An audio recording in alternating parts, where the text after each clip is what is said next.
Paperless ngx versus Papermerge, which document management tool is better? Drowning in digital documents is a modern problem, and document management tools promise order. Paperless ngx and Papermerge are two popular open source options, but which one is better for you? The answer depends on how you work.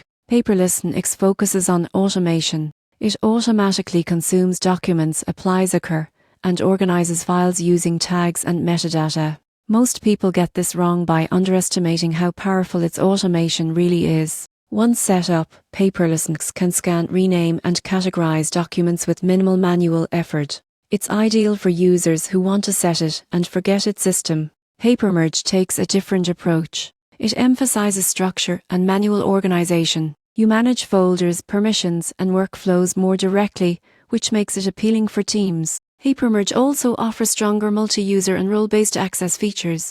Businesses that need document approval flows often prefer it. The downside? Papermerge requires more hands-on management. Automation exists, but it's not as central as it is in Paperless ngx. The surprising truth is that neither tool is objectively better. They serve different needs. If you're an individual or household aiming for maximum automation and minimal effort, Paperless ngx is usually the better fit. If you're managing shared documents across teams with strict organization needs, Papermerge makes more sense. In 2025, both tools are mature, stable, and actively developed. Choosing the right one depends on whether you value automation or control. Subscribe for more practical software comparisons that save you hours of testing.